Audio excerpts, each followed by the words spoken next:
우리 그 고린도 후서 저희가 8장을 같이 읽어보았는데요. 그 앞에 있는 사실 부분들을 잘 간략하게 좀 제가 말씀을 좀 드리고자 합니다. 바울이 이제 고린도 교회에 디도의 편에 그 편지를 붙여서 고린도 교회에 편지를 전달하게 되죠.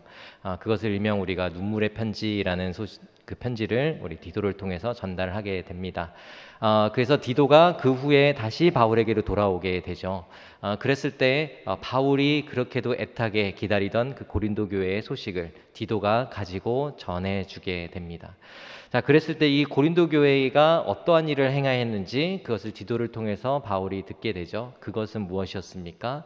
그동안 바울의 사도성을 부인하였던 많은 그러한 방해자들에 의해 많은 공격을 당하고, 또한 그 고린도 교회가 혼란 속에 있었던 그 모든 일들을 뒤로하고 이제는 회개하고 이제 다시 바울이 원하는, 바울이 또한 복음을 전했던 그 말씀대로 다시 교회가 회복되어 가고 있는 그 소식을 디도를 통해서 듣게 되죠.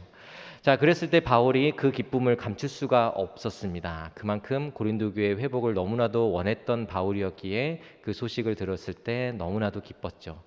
하지만 그 바울은 거기에서 멈추지 않았습니다. 고린도 교회가 더욱더 나아가야 할 방향이 있었기 때문이죠. 그것은 무엇이었냐면 1년 전에 연보하기로 작정하였던 그것이 교회 안에서의 조금 혼란스러운, 또한 내용을 겪는 그 상황 속에서 중단되었던 일인데요. 그것을 이제는 여러분들이 완수하기를 원합니다라는 그런 내용의 편지를 이제 고린도 후서 8장의 앞부분의 그 내용들을 담아서 보내게 되죠. 그래서 그 연보를 이제는 완수하기 위하여 이제 바울이 동역자들, 바울과 함께 마음을 함께하여 동역하였던 그 동역자들을 고린도 교회로 보내게 됩니다. 그것을 완수하기 위하여 3명의 사람을 보내게 되죠. 첫 번째 사람은 누구냐 하면 우리 디도라는 동역자이고요. 그 다음에 두 번째, 세 번째 사람은 이름이 언급되어 있지 않은 형제 2사람이 디도와 함께 고린도 교회로 파송을 받게 됩니다. 바울은 그러한 동역자들을 정함에 있어서, 그리고 기도하면서 누구를 보내야 할지 결정함에 있어서 바울에게 있어서의 그 기준이 있었던 것 같습니다. 그것을 우리가 이 고린도 후서 8장의 내용들, 우리 함께 읽었던 그 내용을 보면서 동역자로서 어떠한 기준으로 정하고 기도하면서 준비하여 고린도 교회로 보냈는지 그것을 우리가 엿볼 수가 있죠.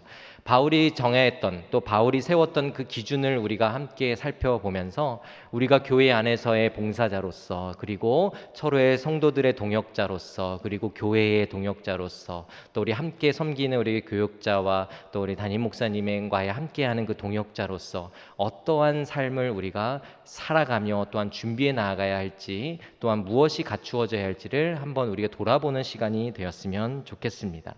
첫 번째로는 주를 위하여 동역하기 위해서 무엇이 있어야 하냐면 하나님이 주시는 그 같은 마음, 그 마음은 무엇이냐면 간절한 마음을 이야기하는데요. 그 간절한 마음이 우리 가운데 있어야 한다라고 하는 것이죠.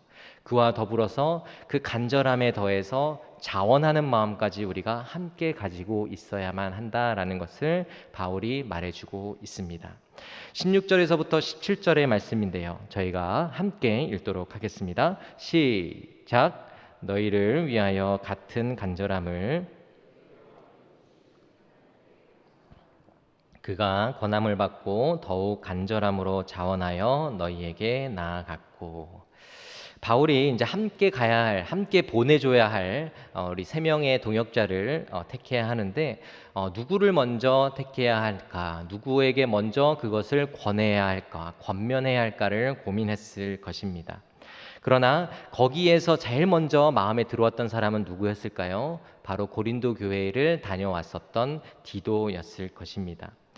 이제 고린도 교회가 혼자의 힘으로 그 연보를 하여서 이제 예루살렘 교회에 보내는 일, 그 일들을 고린도 교회가 스스로 담당하기에는 어렵다 판단하여서 그 3명의 동역자들을 보내게 되는데요.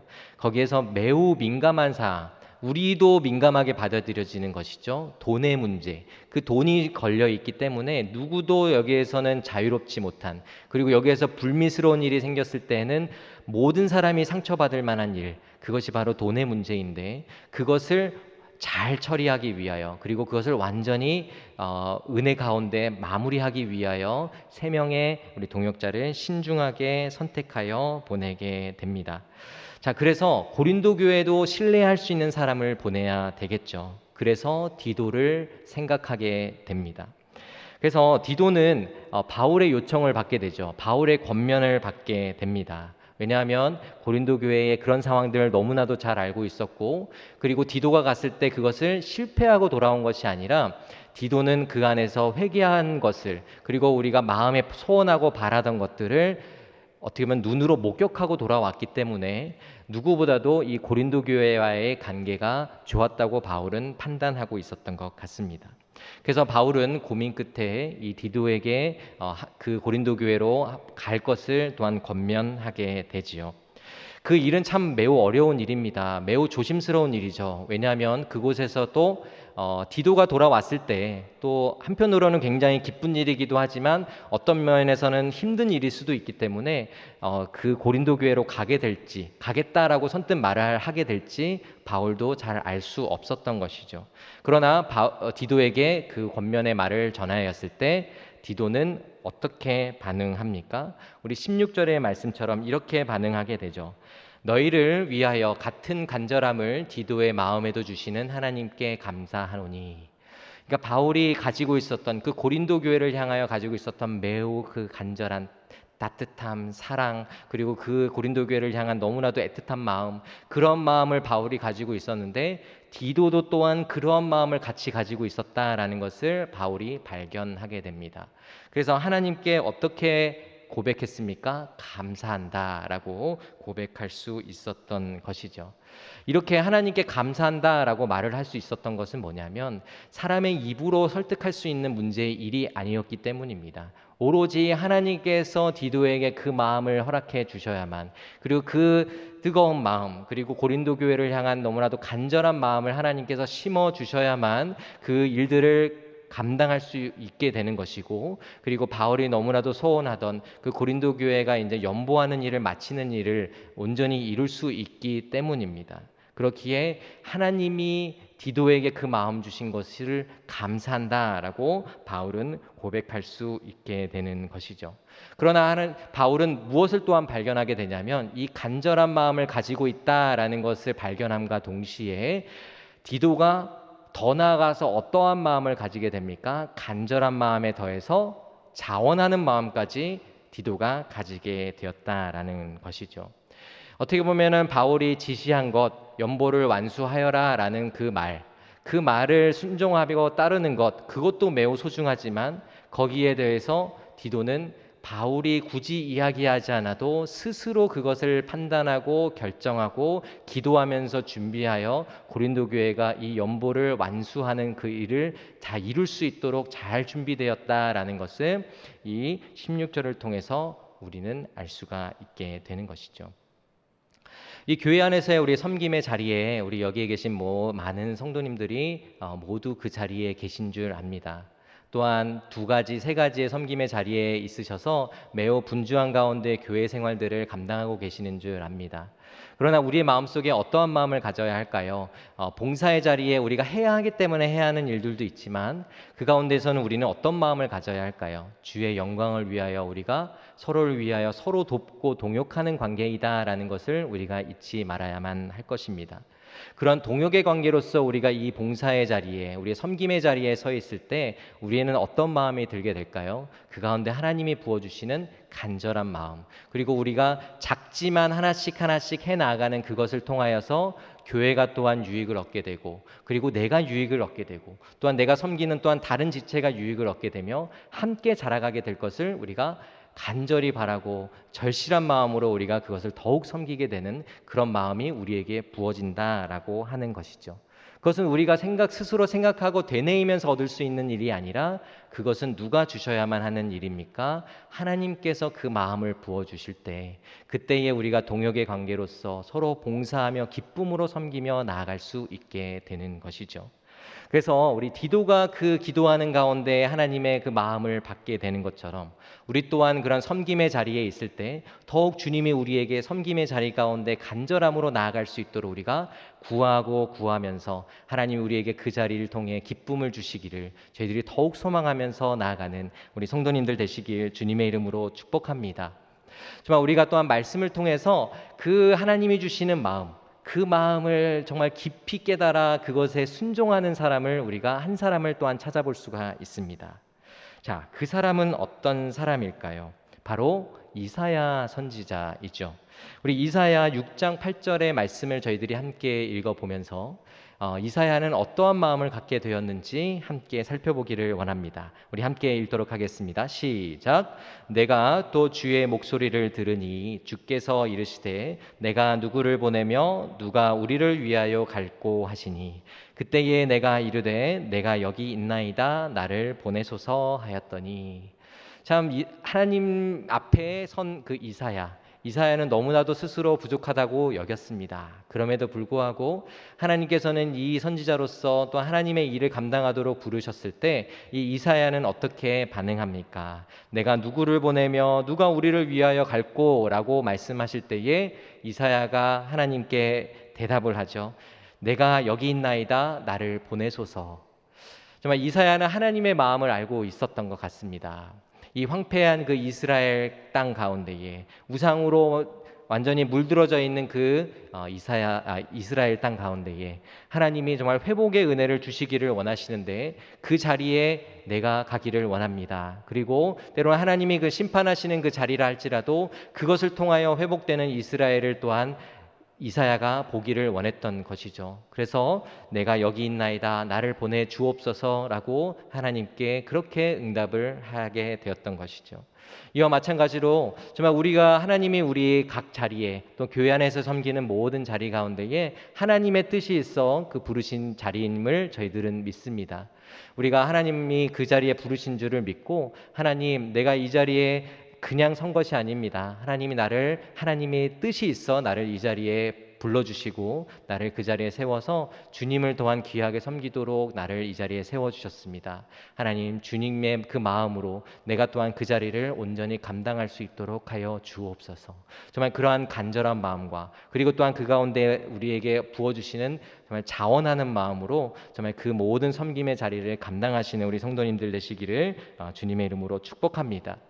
정말 또한 우리가 살펴보아야 할 것은 무엇이냐면 그런 주를 위하여 주의 영광을 위하여 동역하는 데 있어서는 그 복음의 확고함이 우리에게 필요하다라고 하는 것입니다.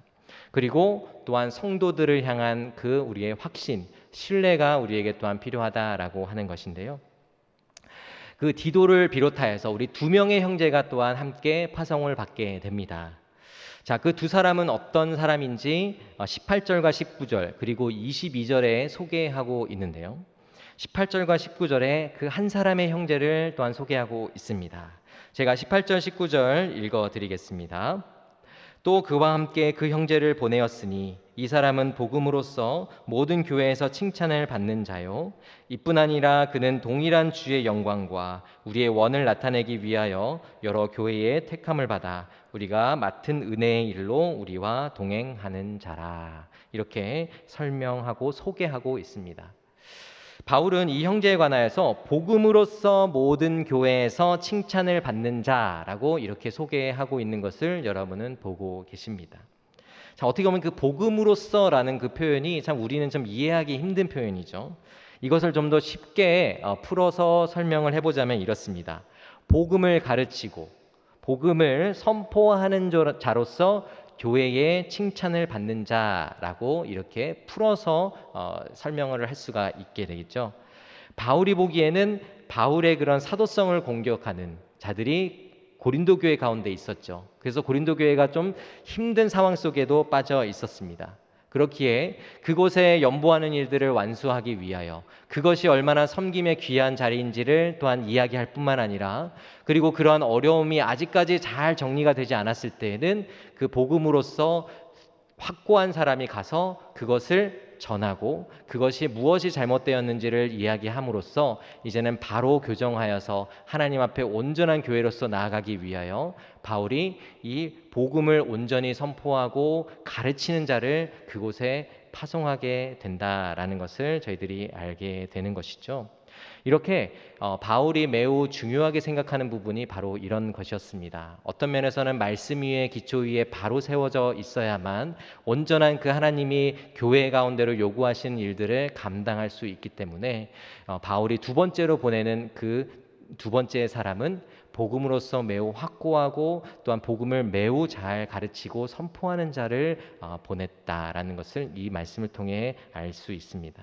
그러나 우리가 입으로만 말로만 잘 가르치는 사람을 보내지는 않았을 것입니다. 왜냐하면 고린도 교회의 성도들로부터 신뢰를 받아야만 하기 때문이죠. 그저 말로서만 잘 가르치는 사람을 보냈다면 고린도 교회로부터 신뢰를 받기가 어려울 것입니다.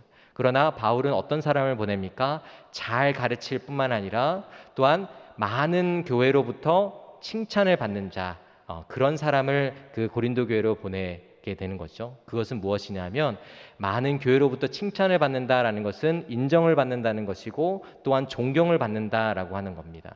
우리의 믿음의 또 선배님들이 계시고 그리고 또 지금 하나님의 부름을 받은 또 우리가 많이 알고 있는 또 존경하는 목사님들이 계시지 않습니까?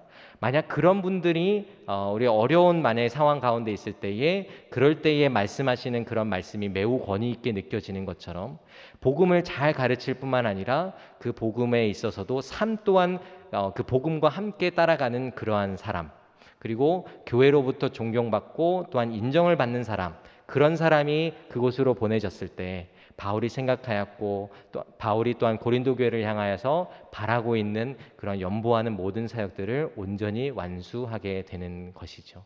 바울은 그것을 기대하면서 이 두 번째 사람을 파송하게 되는 것입니다.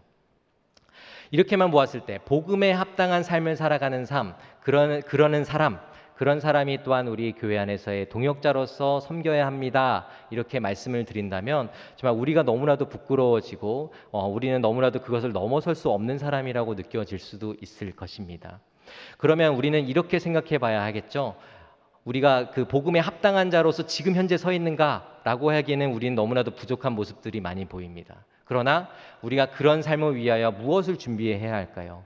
우리가 복음의 확고한 자로서 더욱더 준비되어 가고 또한 교회 안에서의 많은 준비되어 있는 훈련 프로그램들 이런 것들을 통하여서 우리가 말씀을 듣지만 설교를 통해서도 또한 듣지만 우리가 그런 훈련을 통하여서 우리가 그 신앙생활이 어떠한 삶인 것인지 개인의 신앙생활은 어떠한 삶이고 교회 안에서의 교회적 삶은 어떤 삶을 살아가야 하는지 왜 그러한 삶을 살아가야 하는지를 살펴보고 그것을 정리해 나아가면서 그 말씀의 기초 위에 우리가 바로 서서 우리가 섬기는 그 자리 안에서 우리가 흔들리지 않고 견고하게 그런 섬김의 자리를 감당할 수 있게 되는 것이죠. 그렇기에 이 바울이 복음의 확고한 사람을 그렇게 고린도 교회로 보내는 것을 보여주면서 우리는 그 복음의 확고함 가운데에 우리가 그곳에 견고히 서서 우리가 감당해야 할 것들을 능히 감당하고 또한 하나님이 우리에게 말씀의 기초 위에 그 봉사의 자리를 허락해 주신 것을 우리가 확신하면서 그 섬김의 자리를 감당해야만 할 것입니다. 그것이 바로 하나님께서 우리에게 요구하는 것이고 우리가 때로는 섬기면서 힘들 때도 있죠. 관계 안에서의 힘든 것을 통해서 아니면 개인의 일이 너무나도 힘든데 거기에 교회의 섬김이 또한 더 얹혀져서 뭔가 힘들다라고 느끼는 상황도 분명히 있을 것입니다. 그럼에도 불구하고 하나님이 이 봉사의 자리, 섬김의 자리 또한 동역의 자리를 통하여서 우리에게 무엇을 알기 원하시는지 그것을 더욱더 깊이 깨닫는 그럼으로써 그 섬김의 기쁨을 누리시는 그러한 우리 성도님들 모두가 되시길 주님의 이름으로 축복합니다. 또한 우리 베드로 전서를 통해서 어떤 것을 우리가 깨닫게 되냐 하면 정말 우리가 봉사의 자리에 있다면 어떻게 그런 봉사의 자리를 섬겨야 할지 감당해야 될지를 말씀해 주고 있습니다. 베드로전서 우리 4장 9절에서 11절까지의 말씀인데요. 저희가 교독하도록 하겠습니다. 제가 먼저 9절을 읽습니다. 서로 대접하기를 원망 없이 하고 각각 은사를 받은 대로